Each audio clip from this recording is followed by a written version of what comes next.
Greetings! Welcome to the Slow Dive Podcast. I'm Farida, your guide on this journey. Well, this is the first episode. I'm going to title it the Preamble episode of the Slow Dive series. A little bit about me. I'm a filmmaker with a background in human rights and immigrant rights work. I'm a rock hound, a little crunchy. I'm into archetypes and the meanings behind meanings. Lifelong student, first generation club, firstborn club, and a pet parent to rescue animals with behavioral issues, because there is no such thing as a bad cat, just a misunderstood cat, a lonely cat, and an underloved cat. Insert your cat jokes now. The Slow Dive. All right, well, before we get into that, let me just share some data with you. By the end of 2022, 108 million people will be forcibly displaced worldwide as a result of persecution, conflict, violence, or human rights violations. This includes 35 million refugees. And that statistic is from UN Refugees. Nearly 60% of the world's displaced live in countries most vulnerable to climate change. After fleeing war and persecution, they are being also confronted with droughts, floods, and extreme temperatures.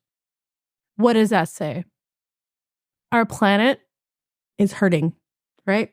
We're all earthlings, climate refugees, conflict refugees. So, knowing that, there is unfortunately no shortage of suffering. This podcast series aims to center around interconnectedness and impact. After hearing those numbers of refugees and climate and conflict, it goes beyond saying that on Earth we're all in a large community as humanity, but we're also in community in our own communities, right? In our own cities and neighborhoods. Everything is interconnected, whether it's climate, whether it's peace and war, conflict. Everything is connected. It impacts us, we impact, and we are impacted. So that's a very broad number. One of the reasons why this podcast is topic on interconnectedness and impact speaks to me as I'm someone that personally was kind of sidelined for a little bit. I had what you called a setback, cave moment, a dark night of the soul, and it set me back a while. And then I reemerged after being in my cave moment, my hermit time, and I realized, okay, life, let me examine life a little bit closer.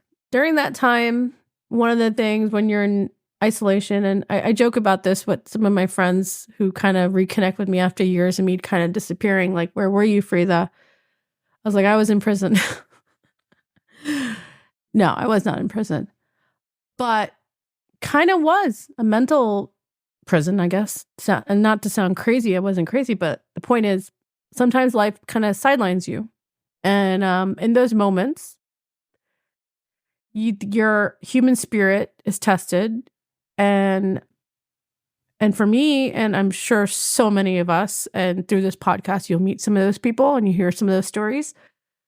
We've all had our cave moments, our dark night of the souls, things that basically sidelined us, blindsided us, whether that's a health crisis, a betrayal, financial crisis, whether it's being blindsided by a life event you didn't think it would happen, grief, a physical challenge, a mental health challenge, a personal loss, a spiritual crisis. I think at this point, especially for myself as a woman in her third act of life, I can say that we all have had a moment. We just don't know each other's moments. All of us have adulted enough to, I mean, if you are advancing through life and by the time you're 40 and up, you have had a cave moment, a setback, a dark night of the soul, something. We don't know that about each other. And I think one of the things I hope to achieve with this is to showcase the resiliency that human beings have. And also to go back to how we're part of a global community on earth in general. And regardless of your race, ethnicity, culture, at the end of the day, we're all we're on this spaceship called Earth. Who is it? Buckminster Fuller used to say that. We're on this spaceship called Earth, floating through the galaxy. Well, we're not floating, but you know what I mean. We're tethered to each other, interconnected to each other. And like that, when I was in my cave moment, it was a pretty long time. I took a break from everything. And it was a time that I needed to meet myself. And once I emerged from that extended period of time, I realized, okay, now that I've met myself deeply, I was more from a creative perspective and from someone who's always aspired to be a part of the community and give back. I was very intrigued in learning about people's origin stories, their comeback stories, and how they overcame things that we wouldn't even think. And like I said, I'm not going to go into my cave moment because, I still think, there's stuff that you don't readily share, but like at some point I will. Everyone has stuff. Everyone has a mountain that they're climbing. One of the goals of this podcast is to highlight the resiliency of the human spirit. And I say this because when I was sidelined for a little bit and I wasn't really participating in life too much, I was getting to know myself and really get to know myself. Because, we are our first home, right? Never had a problem, and maybe other creative people or writers or modern mystics of some kind can agree with me on this, or this might resonate with them. But I never had a problem having my time alone because in your isolation, you get to meet yourself over and over again. And that's something that's always, call me self-absorbed, I guess. I always wanted to know why I like, what I don't like. Always examining my beliefs.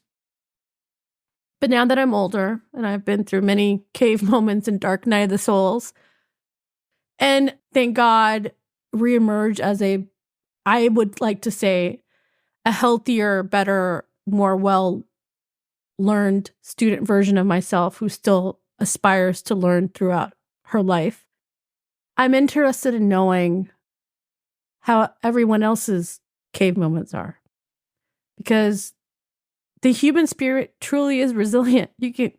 And I know this because I have met people through documentary work, through creative work, through just relationships, just people, just stories of people that on the surface, very strong, empowered, well-adjusted, great people. And I had no idea what they had reemerged from, what they have undergone and came to the other side. Which goes back to our mission, listen, reflect, and connect. We have a lot to learn from each other as humans on this planet. And I think even with my attention span of a gnat sometimes, I challenge myself to listen to other people's stories, their mountaintop stories. Because the truth is, we can learn from each other. And seeing and hearing parts of ourselves and other people, I don't know, it's a form of like comfort, right? Like you're not the only one.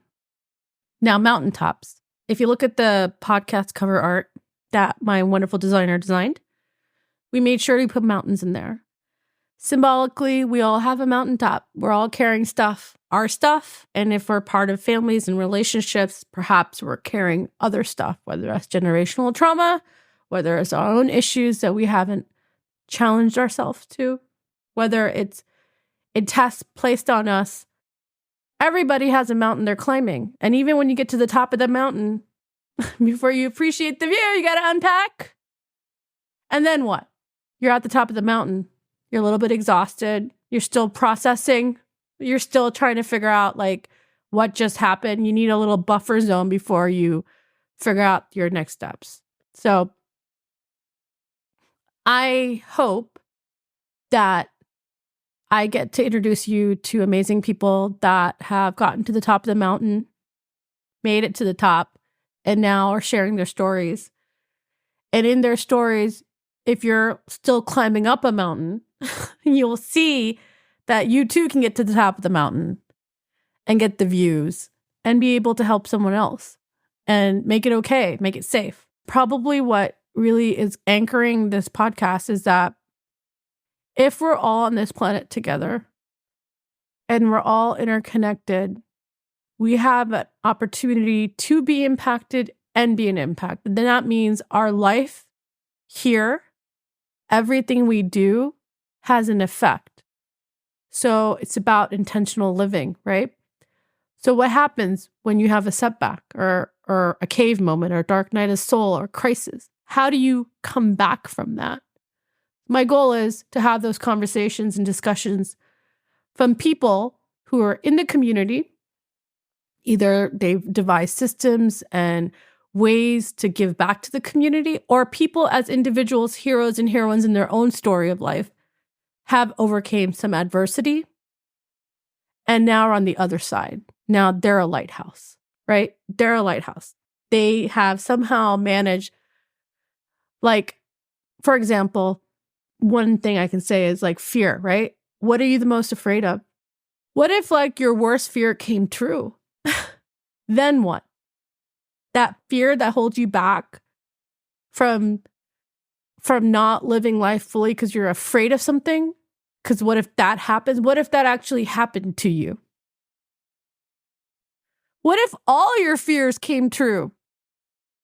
The things that, the deterrence, the whole like the fear system. So now you're on the other side. Okay, that was my worst fear. That actually happened to me. So now what do you do with that knowledge and how do you go forward? How do you exist in life going forward? There are people whose worst fears that might be your worst fear and my worst fear happen to that person. And they're on the other side and they're smiling, wonderful, productive people. And you would not know that they're on the other side of that issue. What is your identity? What if everything you thought you were was tied and all that was then taken from you or gone? Kind of like a house in a fire. Like everything you thought that you bought, you purchased has value is now gone, ashes, nothing to show for it. Then who are you then? Are you your stuff? Are you your stories? What are you? Has that happened to you? Has that happened to somebody? Happens to many people. They lose everything. Their life savings, their 401ks. They lose their minds. They lose the loves of their lives. They lose their family. Then what? Now who are you?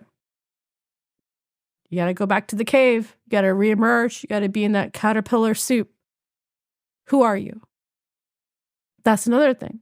And I think that is my goal. And I wanted to make sure I had this preamble episode for you to get a little bit of a little vibe check with me, Farida.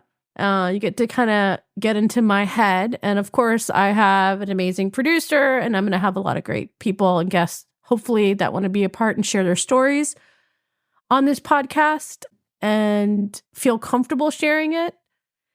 I really challenge you to tune in to at least the first few episodes because I truly believe the human spirit is resilient and you can come back from anything.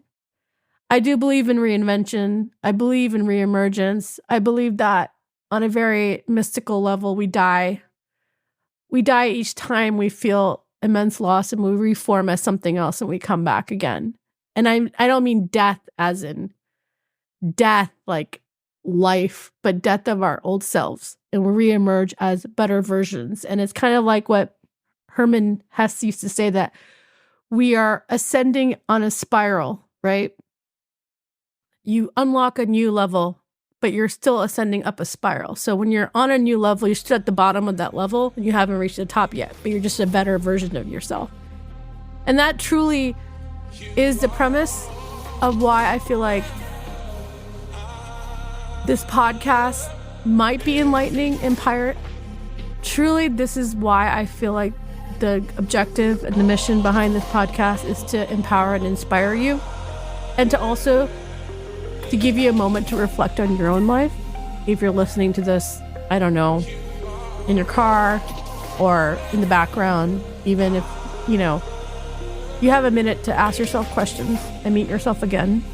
And through other people's stories, people who have climbed to the top of the mountain tops, people who have come to the other side of the tunnel, people who have traversed the oceans on a ship and now are lighthouses for many, people who took a personal loss, a personal tragedy, a pain point in their life and turned it into purpose and became resilient community members. People who, those are the everyday heroes, and even their stories. I shared some data about displacement, conflict, and climate. That just tells you those numbers. People on this planet as a whole, if whether or not, doesn't matter where you are, that's how many people are hurting right now that we know of due to those two things, conflict and climate. Conflict, why is there so much conflict? And climate. So what can we do? What can we do, right? So, my challenge to you today is, where in your life have you impacted someone? Where have you been impacted? What was your cave moment, your dark night of the soul, your turning point in life? And are you better for it? And if you're better for it, what do you plan to do about it with that new knowledge, that new strength, that new insight?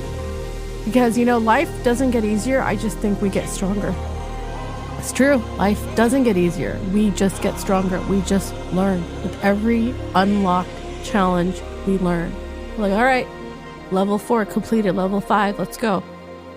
So I know we're getting stronger. And together as a community, we can share our stories and support one another. And hopefully you'll tune in. This is The Slow Dive. I'm Farida. Let's make an impact one story at a time.